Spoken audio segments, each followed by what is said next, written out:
Hoy los llevaré a un viaje increíble a través de toda la historia de la Biblia. Caminemos juntos por los misterios del Antiguo y Nuevo Testamento de la Biblia. Desde el momento en que Adán puso un pie en el jardín del Edén, hasta los últimos días de los discípulos de Jesús. Al final de este video, tu visión de la palabra de Dios nunca volverá a ser la misma. La Biblia se convertirá en algo mucho más profundo para ti. Si te permites hacerlo, sentirás una conexión tan fuerte con las Escrituras que tu corazón será transformado. Si quieres conocer la verdadera historia de la Biblia de una manera que nunca antes habías visto, este es el momento. Suscríbase al canal ahora y vea detalles en profundidad, hechos sorprendentes y secretos ocultos que cambiarán su visión de las Escrituras. No pierdas esta oportunidad única. Haz clic en suscribirte y activa la campana para seguir cada nuevo episodio de este viaje histórico por el Antiguo y Nuevo Testamento de la Biblia. ¿Estás listo para vivir esta experiencia? ¡Vamos! Si tienes dificultades para entender la Biblia, no te preocupes. A lo largo de este vídeo te explicarán todo claramente y podrás entender cada detalle.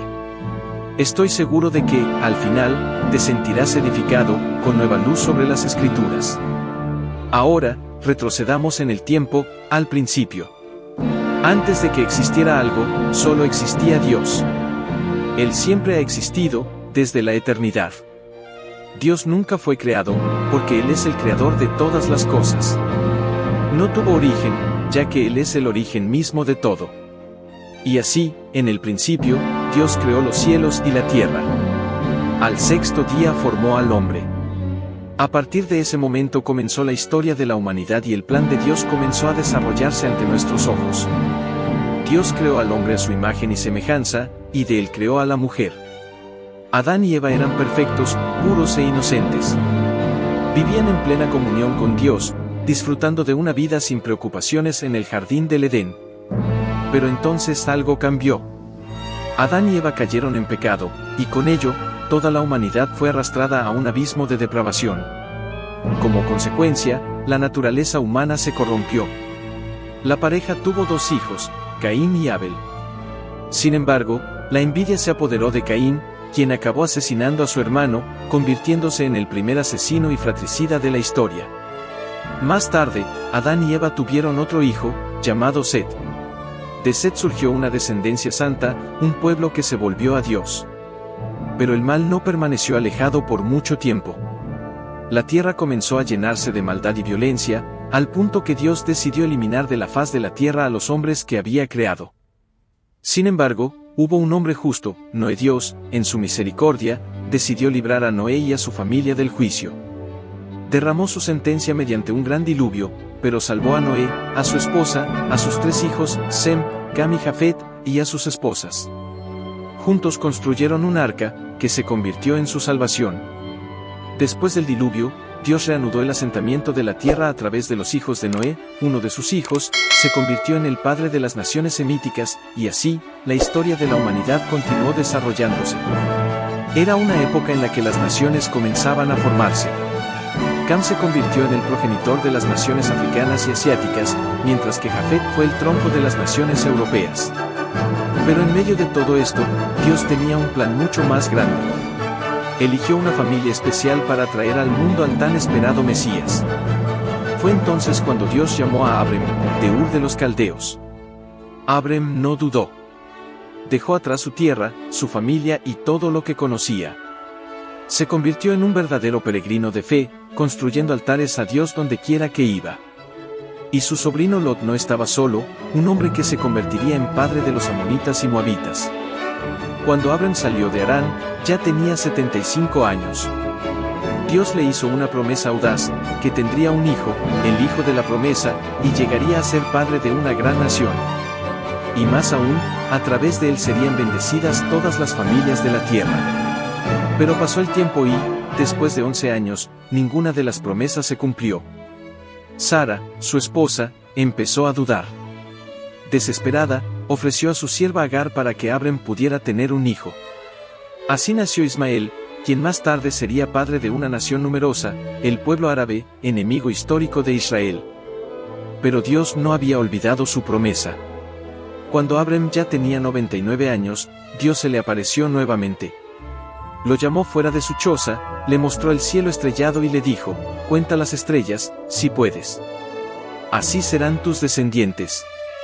Su familia sería tan numerosa como las estrellas del cielo y la arena del mar. ¿Qué vendrá después de esta grandiosa promesa?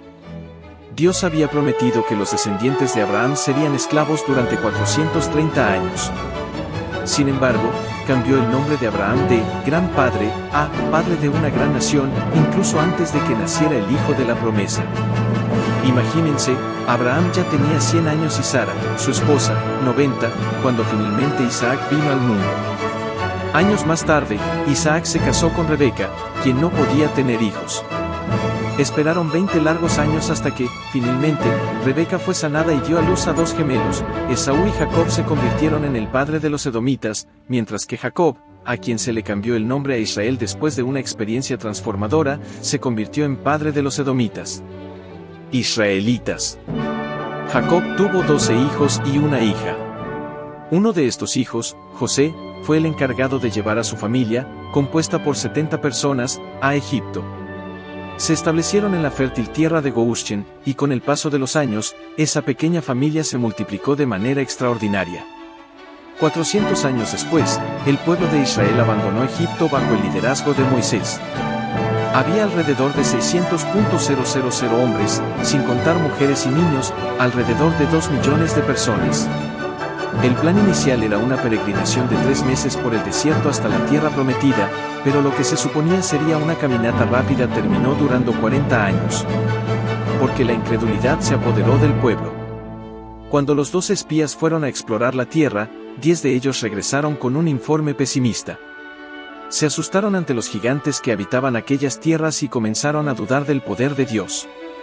El pueblo, influenciado por este miedo, se rebeló contra Dios y Moisés. Durante 40 largos años, el pueblo de Israel caminó sin rumbo por el desierto, dando vueltas y vueltas. 1 año por cada día que espiaron la tierra prometida. El desierto, poco a poco, se fue convirtiendo en el cementerio más grande que el mundo haya visto jamás, donde encontró su fin toda la generación que salió de Egipto. Solo 2 hombres se destacaron entre la multitud, Josué y Caleb, porque se atrevieron a confiar en Dios, incluso cuando todos temían a los gigantes. Cuando terminaron los 40 años de caminata, parecía que apenas comenzaba una nueva era. Bajo el liderazgo de Josué, el pueblo dio los primeros pasos hacia la conquista de la tierra prometida. Pero la victoria no sería inmediata, todavía quedaban muchos desafíos por delante. Josué, que había sido la mano derecha de Moisés, guió ahora al pueblo con una fuerza especial, dada directamente por Dios, cumpliendo el plan divino de manera extraordinaria. Después de la muerte de Josué vino un periodo oscuro e incierto. Durante 330 años, el pueblo estuvo gobernado por jueces, en una fase de altibajos espirituales. Cada uno hizo lo que quiso, siguiendo la dureza de su corazón. Fue una época de opresión, con muchos enemigos rodeando a Israel. Pero Dios, en su misericordia, levantó líderes valientes como Gedeón, Jefté, Sansón y Samuel. Con el fin de este largo periodo de jueces, el pueblo clamó por un rey. Querían ser como las naciones vecinas, rechazando el gobierno directo de Dios. Samuel, el último juez, ungió a Saúl como primer rey de Israel. Al principio Saúl gobernó con humildad, pero con el tiempo, el orgullo, la crueldad y la rebelión se apoderaron de él. Su reinado terminó en ruinas y después de él David asumió el trono.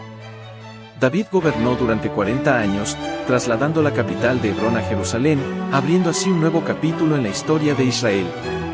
Luego Dios castigó severamente a la generación incrédula, condenándola a morir en el desierto. Solo a 2 espías, Josué y Caleb, que confiaron en las promesas de Dios, se les permitió entrar a la tierra prometida. David fue un rey extraordinario. Su gobierno fue exitoso, fortaleció el reino de Israel, acumuló riquezas, conquistó tierras y derrotó a muchos ejércitos. Pero lo más importante es que David caminó con Dios. Incluso cuando cometió pecados graves, tanto contra Dios como contra su propia familia y su pueblo, se arrepintió profundamente y fue perdonado. De su linaje vendría el Mesías, cumpliendo la promesa divina. Después de la muerte de David, su hijo Salomón tomó el trono. Gobernó durante 40 años, y cuando pidió sabiduría a Dios, fue bendecido con ella, además de grandes riquezas. Se hizo famoso a lo largo de su época, construyó el gran templo de Jerusalén y reinó en paz. Sin embargo, al casarse con muchas mujeres, su corazón se extravió. Solo en su vejez volvió Salomón a Dios y se arrepintió de sus pecados. Así, los primeros 120 años del Reino Unido de Israel estuvieron marcados por grandes logros, pero también por grandes caídas. Saúl fue derrotado por la hechicería, David cayó en adulterio y Salomón se perdió en la idolatría. Después de la muerte de Salomón, las cosas cambiaron drásticamente. Su hijo Roboam se negó a escuchar el clamor del pueblo, que pedía que se redujeran los impuestos abusivos. El lujo y la opulencia del gobierno de Salomón se sustentaron en el arduo trabajo del pueblo, que ya no podía soportarlo. Con la transición del poder, 10 de las 12 tribus de Israel se rebelaron y eligieron un nuevo líder, Jeroboam, creando el Reino del Norte, con capital en Samaria. El Reino del Norte duró 209 años y tuvo 19 reyes de 8 dinastías diferentes. Ninguno de ellos, sin embargo, era piadoso. Todos se alejaron de Dios y siguieron los pasos de Jeroboam. Este rey, temeroso de perder el control político sobre su pueblo, construyó templos en Betel y Gilgal, colocando becerros de oro para ser adorados, como si fueran Dios mismo. Todos los reyes que vinieron después de él siguieron este camino de impiedad e idolatría, llevando al Reino del Norte a la ruina. Dios, en una época de gran turbulencia, levantó profetas valientes para denunciar los errores que se estaban apoderando de la nación. Reyes, líderes religiosos y profetas oportunistas estaban lejos de los caminos de la justicia. Muchos sacerdotes se dejaron corromper por el dinero, mientras la verdad era asfixiada por la codicia y el poder. En este escenario surgieron figuras como Amós, Oseas y Miqueas, hombres que no tuvieron miedo de enfrentarse a todo esto. Caminaban con la cabeza en alto, enfrentándose a desviaciones de la moral y la justicia en todas partes, desde los palacios más grandiosos hasta los rincones más sencillos del campo. No había lugar donde la corrupción no llegara. Los profetas enfrentaron frontalmente la corrupción política. Sin miedo, expusieron hasta qué punto se había prostituido la religión. Sus palabras fueron como una espada que atravesó las mentiras y reveló la verdad. Amós, Oseas y Miqueas no dudaron en alzar la voz y sacar a la luz el nivel acusatorio de Dios contra los poderes, tanto a nivel ejecutivo como legislativo. Eran la voz de la justicia en tiempos de oscuridad, pidiendo un retorno a la verdad y la rectitud. Los corruptos no dudaron en denunciar la injusticia social y la opresión económica que reinaban. Llamaron al pueblo al arrepentimiento, pero lamentablemente sus palabras cayeron en oídos sordos. Durante el reinado de Acab, Jezabel, su esposa, difundió entre los israelitas la creencia en Baal, el dios cananeo de la prosperidad. Fue una época oscura, donde muchos se perdieron en medio de esta peligrosa idolatría. En este escenario de caos y confusión, Dios decidió actuar. Levantó al profeta Elías con una misión clara: exponer la falsedad de Baal y acabar con la adoración de este abominable ídolo. Pero Dios no se detuvo ahí. Aún bajo este reino turbulento, llamó a Eliseo para que continuara la obra de Elías y realizara hazañas prodigiosas.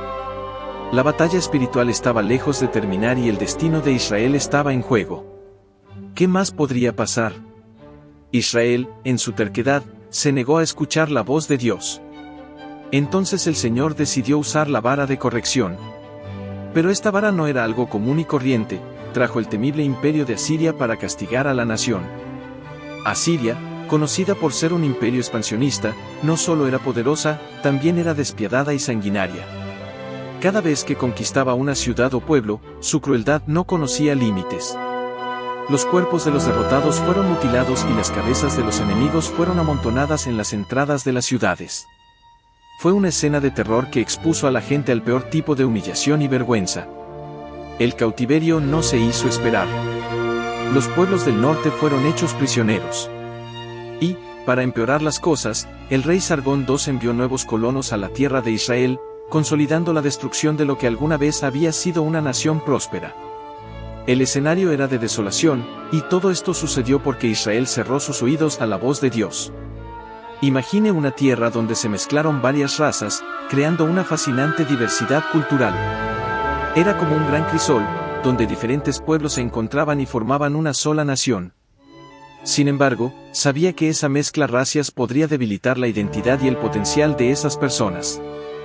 Así nació en Israel el pueblo samaritano, un grupo híbrido que, con el tiempo, se convirtió en enemigo declarado del pueblo de Judá. El reino del sur, formado por las tribus de Benjamín y Judá, pasó por muchos tiempos difíciles. A lo largo de su historia tuvieron 20 reyes, y entre ellos, algunos destacaron por su piedad y liderazgo.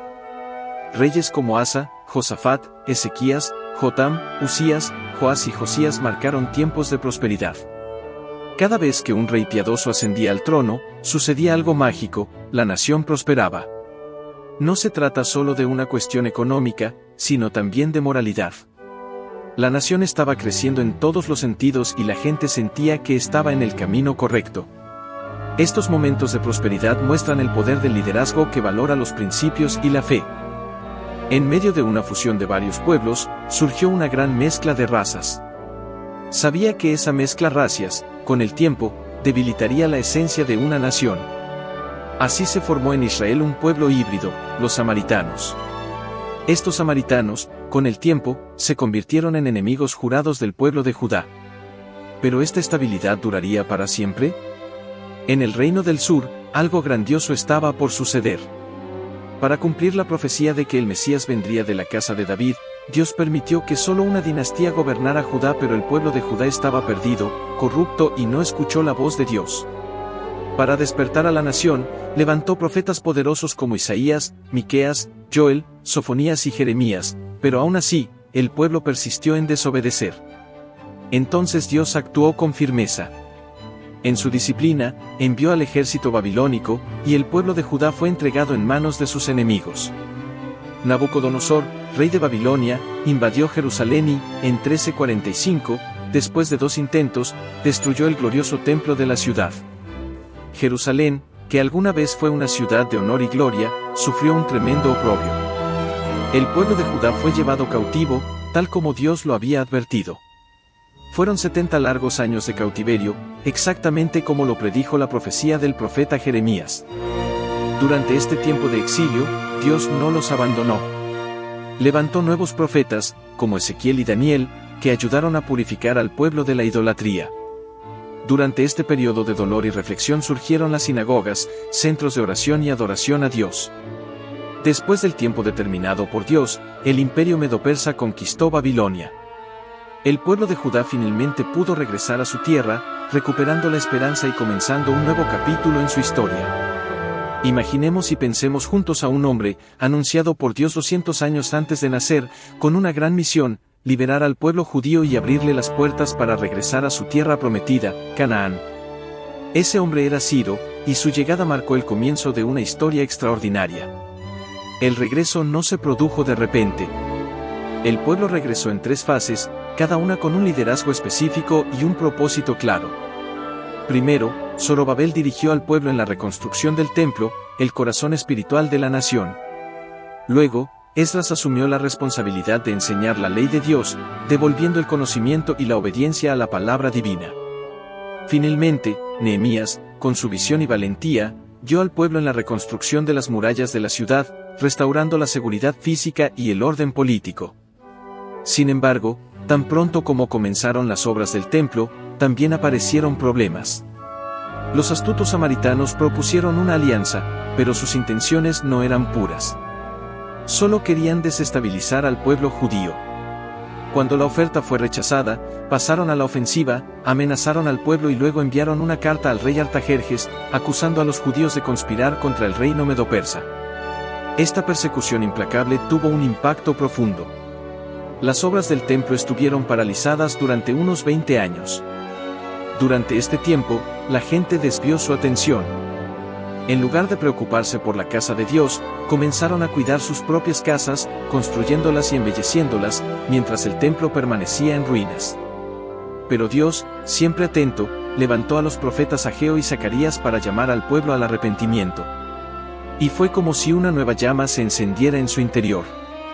El mensaje de los profetas tocó profundamente sus corazones, llevando al pueblo al arrepentimiento. Con renovado entusiasmo, reanudaron la reconstrucción del templo. El resultado fue un gran despertar espiritual.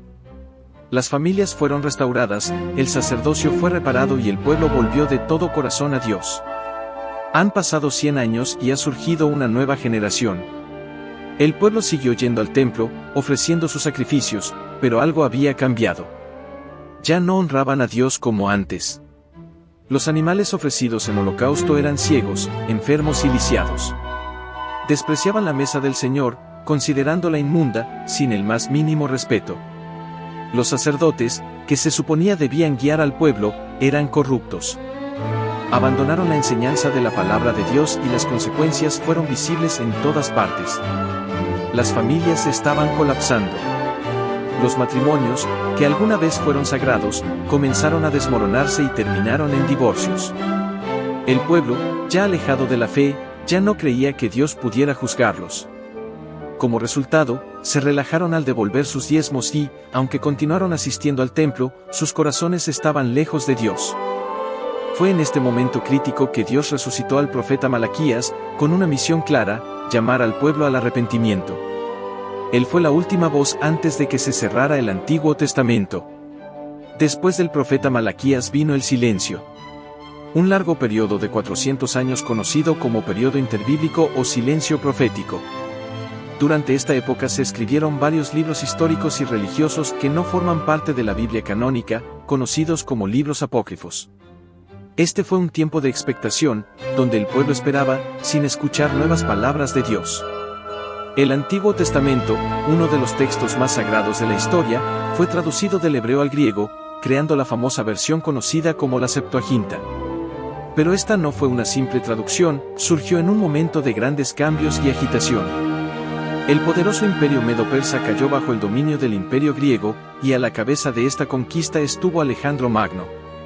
Alejandro, un joven brillante, alcanzó la cima de su poder tras conquistar varias naciones y reinos. Sin embargo, su vida fue trágicamente corta. Murió a los 33 años, lamentando no tener más tierras que dominar. Pese a ello, durante su reinado amplió su imperio de forma espectacular, difundiendo la cultura helénica y la lengua griega allí donde iba. Lo que no sabía era que este mismo idioma sería crucial para la difusión del Evangelio años después, rompiendo rápidamente fronteras. Tras su muerte, su vasto reino quedó dividido entre 4 generales. 2 de estos nuevos reinos merecen destacarse: los Ptolomeos de Egipto y los Seleucidas de Siria, que lucharon constantemente por el control de la región. Israel, durante este periodo, a veces se vio dominado por uno, a veces por otro. Fue en medio de este escenario que Antíoco Epífanes, un gobernante seleucida, cometió un acto que conmocionaría profundamente a los judíos. Profanó el templo de Jerusalén sacrificando un cerdo en el altar santo, una abominación para el pueblo de Israel. Este gesto de indignación fue la chispa que inició la guerra de los Macabeos, una feroz batalla liderada por Judas Macabeo, quien eventualmente se convertiría en un héroe al derrotar a sus enemigos y restaurar la dignidad del pueblo judío. Después de mucho derramamiento de sangre, en el año 63 a.C., Pompeyo finalmente conquistó Jerusalén. Los romanos tomaron el control de Israel y Herodes el Grande reinó en su lugar. Herodes tuvo una gran visión para el reino. Fue responsable de embellecer y ampliar el templo de Jerusalén, así como de construir el puerto de Cesarea, facilitando el comercio internacional y los viajes misioneros. También construyó la fortaleza de Masada y una serie de palacios y fortalezas. Pero Herodes tenía un lado oscuro. Inseguro y atormentado por el miedo a perder el trono, se volvió cada vez más violento. A lo largo de su vida se casó 10 veces y tuvo muchos hijos. Cuando se casó con Mariana, una mujer de la nobleza, su miedo a perder el poder lo llevó a un acto cruel: hizo matar a todos los nobles de su familia. La inseguridad de Herodes no se detuvo ahí. Bajo la influencia de su suegra, nombró a su sobrino, Arolo, de apenas 17 años, como sumo sacerdote de Jerusalén. Sin embargo, cuando se dio cuenta de que el joven se estaba ganando la simpatía del pueblo, no dudó en ordenar su muerte. Su aterrorizada suegra huyó a Egipto, pero Herodes envió emisarios para perseguirla. César Augusto, cansado de las atrocidades de Herodes, lo llamó a Roma. Antes de partir, temiendo una conspiración en su ausencia, hizo matar a su propia esposa, Mariana.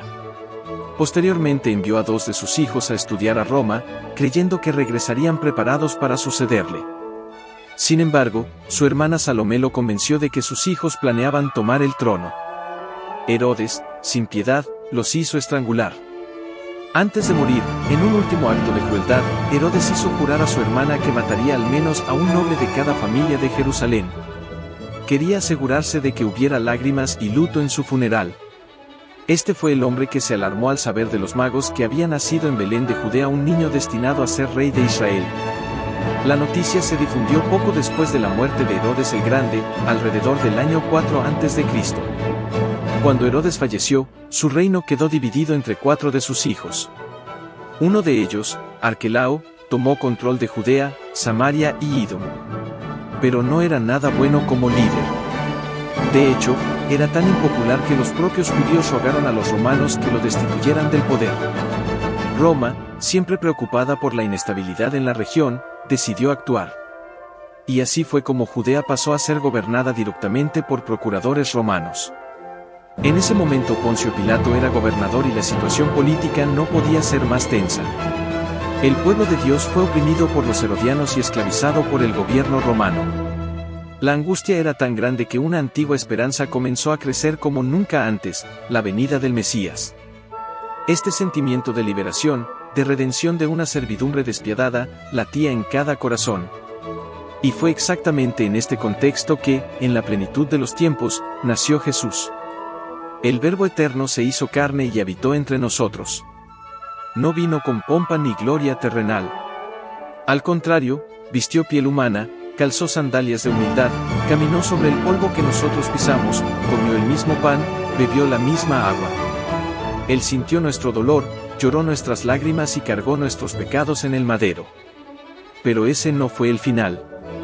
Resucitó en gloria, para nuestra justificación. En ese momento, tanto la cultura helénica como la romana se unieron, junto con la tradición judía, preparando el camino perfecto para la llegada del Mesías al mundo. Cuando nació Jesús, el plan de redención comenzó a desarrollarse ante los ojos de todos. En aquellos tiempos, Palestina estaba bajo el dominio de Roma y el pueblo vivía bajo la tiranía de Herodes el Grande. Herodes fue despiadado y su persecución llevó a José y María a tomar una decisión que cambiaría todo, huir con el pequeño Jesús a Egipto. Allí se escondieron hasta la muerte del cruel rey. Cuando llegó la noticia de la muerte de Herodes, la familia regresó del exilio y se estableció nuevamente en Nazaret, la ciudad donde habían vivido anteriormente. Fue en Nazaret donde Jesús creció, llevando una vida sencilla como hijo de un carpintero. Pero le esperaba algo más grande. A los 30 años inició su ministerio. Todo empezó cuando fue al río Jordán y fue bautizado por Juan el Bautista. En ese momento se identificó con los pecadores que vino a salvar. Mientras oraba, sucedió algo extraordinario, los cielos se abrieron y Dios Padre habló, dejando a todos en silencio: "Este es mi Hijo amado, en quien tengo complacencia". Poco después, el Espíritu Santo descendió sobre Jesús en forma de paloma, dotándolo de poder y autoridad para comenzar su misión. Con este poder, Jesús fue guiado por el Espíritu al desierto. Allí ayunó durante 40 días y 40 noches. Pero no estaba solo. El diablo estaba al acecho, esperando el momento adecuado para atacarlo. 3 veces el enemigo intentó derrocarlo, pero Jesús no cedió. Usó el arma más poderosa, la palabra de Dios. Con él, Jesús derrotó al diablo, demostrando que, incluso en medio del desierto, prevalecen la verdad y la fe. El diablo, al principio de todo, logró derrocar al primer hombre en el paraíso. Pero cuando apareció el segundo Adán, Jesús, el resultado fue diferente. En el desierto, lleno del Espíritu Santo, Jesús prevaleció. Después de eso, se dirigió a Galilea, dirigiéndose directamente a Nazaret, ciudad donde vivió la mayor parte de su vida terrenal. Un día, Jesús entró en la sinagoga de Nazaret. Tomó el rollo del libro de Isaías y leyó en voz alta: "El Espíritu del Señor está sobre mí, porque me ha ungido para predicar buenas nuevas, sanar a los heridos y liberar a los cautivos". Estas palabras anunciaron su misión. Jesús no estuvo solo en este viaje. Escogió a 12 hombres, a quienes llamó apóstoles. Pasó mucho tiempo con ellos, entrenándolos como sus discípulos. Juntos viajaron por todas partes: Galilea, Perea, Samaria y Judea. Dondequiera que iban, Jesús predicaba. Enseñó en ciudades, pueblos, campos, sinagogas e incluso en el templo. No importaba el lugar, al aire libre, en la playa o en casas sencillas, Jesús siempre compartió sus palabras. Jesús predicó a multitudes, pero también a grupos pequeños. Y no se limitó a las palabras. Iba a todas partes haciendo el bien. Sanó a los enfermos, alimentó a los hambrientos, dio la vista a los ciegos y hizo caminar a los paralíticos. Los sordos volvieron a oír, los leprosos fueron limpiados, los endemoniados fueron liberados y hasta los muertos volvieron a la vida. Jesús fue la revelación suprema de Dios a la humanidad. Le dieron el nombre de Emmanuel, que significa Dios con nosotros. Porque Él no era solo un profeta o un maestro, Él era Dios mismo encarnado. Su misión era clara, nació para morir y murió para que nosotros vivamos. Paulo no dejó dudas. Declaró clara y directamente que Jesús murió por nuestros pecados, según las Escrituras, fue sepultado y, al tercer día, resucitó, también según las Escrituras. La muerte de Cristo no fue un accidente, ni su resurrección fue una sorpresa. Al contrario, el diablo intentó de muchas maneras alejarlo de la cruz, pero Jesús se mantuvo firme, marchando hacia ella como un rey que camina hacia su corona. En la cruz, Jesús aplastó la cabeza de la serpiente y triunfó sobre principados y potestades, exponiéndolos al desprecio. Allí completó la obra de la redención, liberándonos definitivamente. La muerte no pudo detenerlo. Y al tercer día, Jesús resucitó para nuestra justificación. Antes de ascender al cielo, Jesús dejó importantes instrucciones a sus discípulos: debían permanecer en Jerusalén y esperar la promesa del Padre, hasta ser revestidos de poder. En Hechos, capítulo 1, versículo 8, Jesús habla del empoderamiento que vendría a través del Espíritu Santo, además de trazar la estrategia para que sean sus testigos, comenzando en Jerusalén, pasando por toda Judea y Samaria, hasta los fines de la tierra. Después de Pentecostés, la iglesia en Jerusalén creció de manera impresionante. Se agregaron multitudes a la comunidad de creyentes. Lucas registra este crecimiento hasta el capítulo 7 del libro de los Hechos. Pero, aún limitada a Judea, la iglesia enfrentó la persecución enviada por Dios, lo que provocó que los creyentes se dispersaran, llevando la palabra a donde quiera que fueran. Felipe, uno de los que huyeron, llegó a Samaria, rompiendo barreras de enemistad y predicando el evangelio con gran poder. El pueblo se regocijó al oír y ver las maravillas que Dios hacía a través de él. Felipe no solo habló, sino que también mostró signos que confirmaban su predicación. Cuando llegaron los apóstoles Pedro y Juan, impusieron manos sobre los samaritanos y ellos también recibieron el Espíritu Santo, marcando un nuevo capítulo en la expansión de la iglesia. El evangelio comenzó a difundirse más allá de las fronteras de Israel cuando uno de los más temidos perseguidores de la iglesia, Saulo de Tarso, vio transformada su vida en el camino a Damasco. Se convirtió en uno de los mayores propagadores de la fe cristiana. Después de su conversión, una iglesia gentil, ubicada en Antioquía de Siria, asumió el papel de ser madre de las misiones transculturales, expandiendo el alcance del cristianismo a territorios lejanos. A partir de ese momento, Bernabé y Saulo emprendieron su primer viaje misionero, pasando por lugares como Perge, Deb, Iconio y Listra, donde fundaron iglesias y designaron ancianos para dirigirlas. El trabajo no paró ahí. En el segundo viaje misionero, Pablo y Silas avanzaron más y llegaron a las provincias de Macedonia y Acaya. Plantaron iglesias en ciudades como Filipos, Tesalónica, Berea y Corinto, estableciendo comunidades fuertes y dedicadas. Desde Antioquía, Pablo escribió cartas importantes, como la epístola a los Gálatas y las 2 cartas a los tesalonicenses, guiando y fortaleciendo a estas iglesias en su crecimiento espiritual. En su tercer viaje misionero, Pablo se dedicó a la provincia de Asia Menor, donde pasó 3 años en la ciudad de Efeso, una metrópoli de más de 300.000 habitantes, famosa por el imponente templo de la diosa Diana, una de las 7 maravillas del mundo antiguo. Desde Efeso, escribió sus cartas a la iglesia de Corinto, guiando a esa comunidad a través de sus desafíos. Mientras Pablo estuvo en Asia Menor, plantó iglesias en toda la provincia, en ciudades como Pérgamo, Tiatira, Sardes, Filadelfia, Laodicea, Colosas y Hierápolis. Al mismo tiempo, el mundo se enfrentaba a una grave hambruna durante el reinado del emperador Claudio, lo que trajo aún más desafíos a las comunidades cristianas recién establecidas. La expansión del Evangelio estuvo marcada por estos momentos de superación y fe, llevando el mensaje cristiano a lugares inesperados y formando iglesias que, hasta el día de hoy, hacen eco de la dedicación y compromiso de aquellos primeros misioneros. Los judíos fueron expulsados de Roma, hecho registrado en el libro de los Hechos, capítulo 18, versículo 2. En medio de esta situación, Pablo decide organizar una gran colecta entre las iglesias gentiles para ayudar a los pobres de Judea.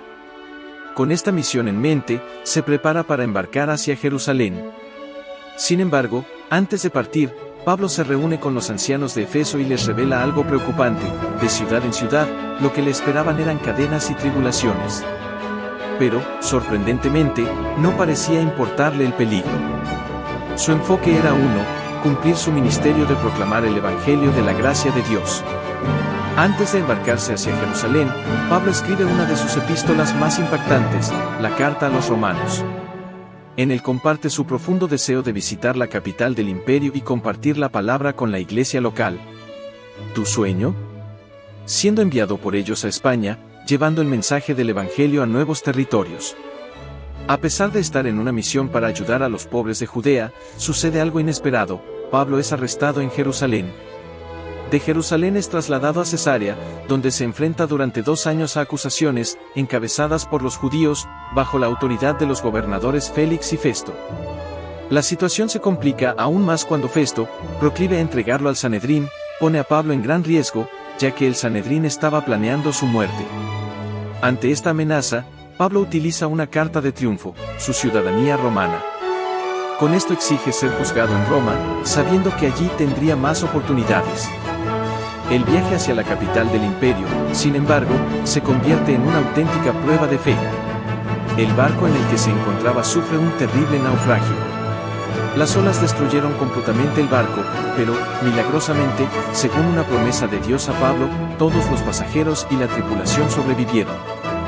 Y así, el destino los llevó a la isla de Malta, donde, una vez más, el apóstol sería testigo de los acontecimientos divinos.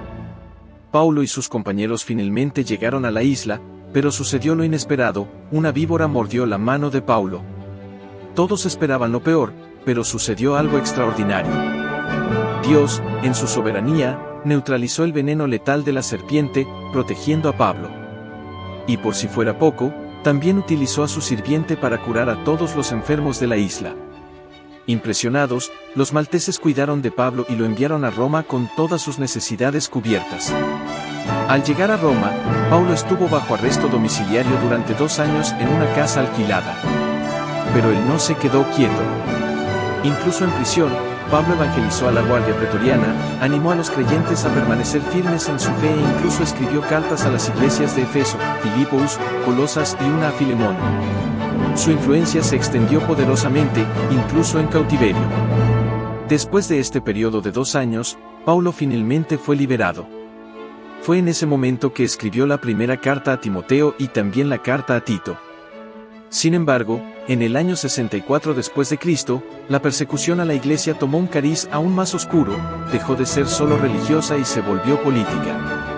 Paul terminó regresando a prisión, pero esta vez fue arrojado a un calabozo lúgubre, un sótano subterráneo, oscuro, húmedo e insalubre.